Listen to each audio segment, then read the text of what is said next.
Democratic gubernatorial candidate Beto O'Rourke held a campaign event on Thursday at the University of Texas at San Antonio.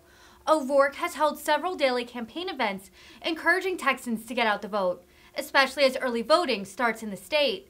O'Rourke made his appeal to the students, hoping to gain advance support as he claimed early voting by young voters was up 500% in the previous midterm election.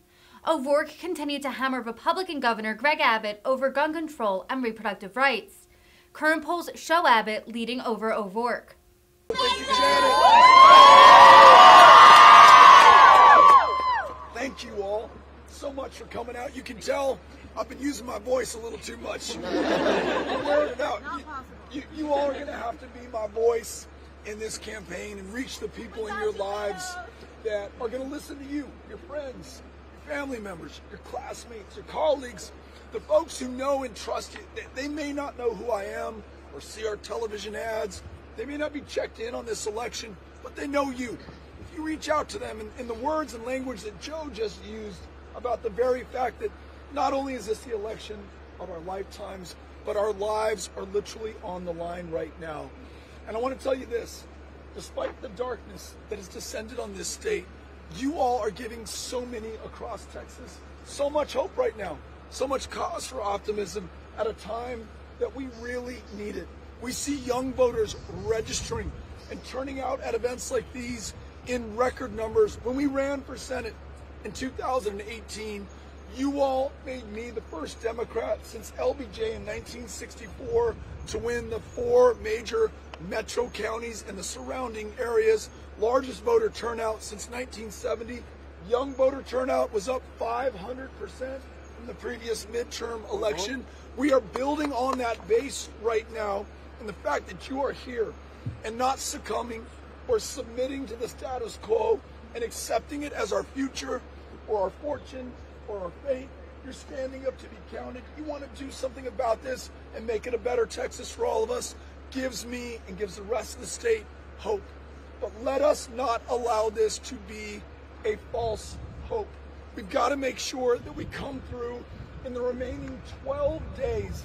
That is all that is left to us between where we stand right now and when this election will be decided on the 8th of November. And think about what we're up against. As the DA mentioned, a grid that killed 700 of our fellow Texans because our governor refused to fix it. Highest electricity bills that any Texans ever paid, and that grid is still not fixed. Gun violence, 5 of the worst mass shootings in U.S. history have taken place in this state in just the last 5 years.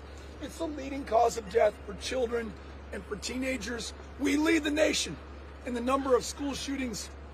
And for those here in San Antonio with family or friends in Uvalde, or just because you're a human being and you care, it's been 22 weeks since those 19 children and their 2 teachers were slaughtered in their classroom. And 22 weeks, this governor has done not a thing to make it any less likely that any other child, brothers and sisters who are in class right now, meet the same fate as those 19 kids did on the 24th of May of this very year.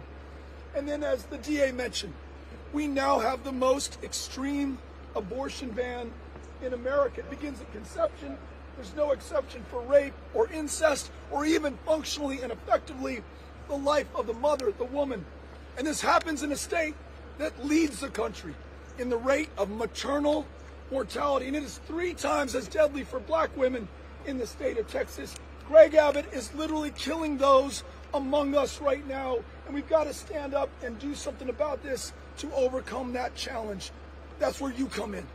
This will not be won by the candidate, nor will it be won by the political party. It can only be won by all of us in a state where it is harder to vote and harder to register to vote than any other state in America. You have to help me reach those who are the targets of voter suppression and voter intimidation. You have to help me bring them in. And when we do, we're going to do extraordinary things together. Protect every woman's right to make her own decisions about her own body, her own future, and her own health care. Prioritize the lives of our kids over the interests of the NRA or the gun lobby.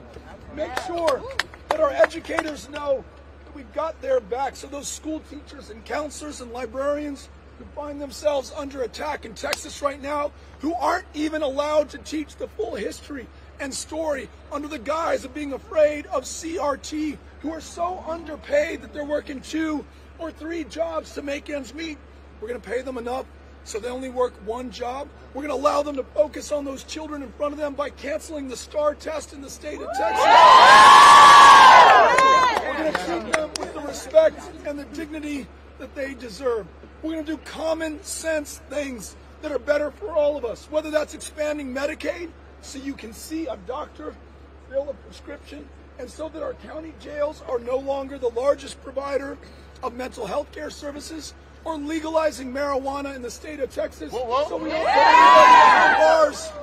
We don't put anybody behind bars for possession of a substance that is already legal in most of the rest of the country, and for those who have served time for possession of this substance, disproportionately black and brown, even though all Texans of all races and ethnicities use the stuff at the same rate. We're going to make sure that we expunge the arrest records for anybody who has served time for a marijuana possession conviction.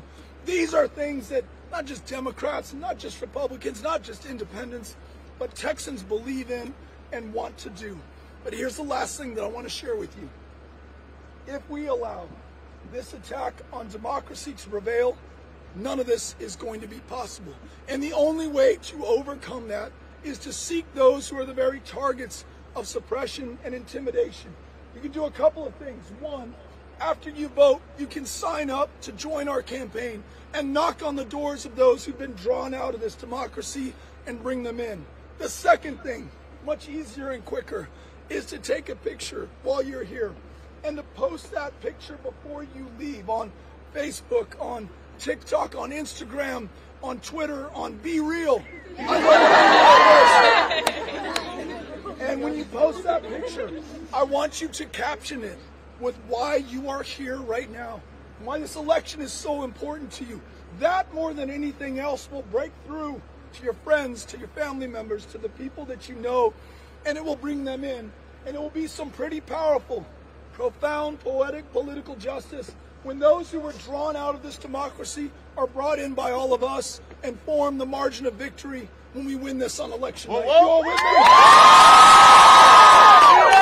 Let's keep the faith, keep up the fight, and let's go win this election.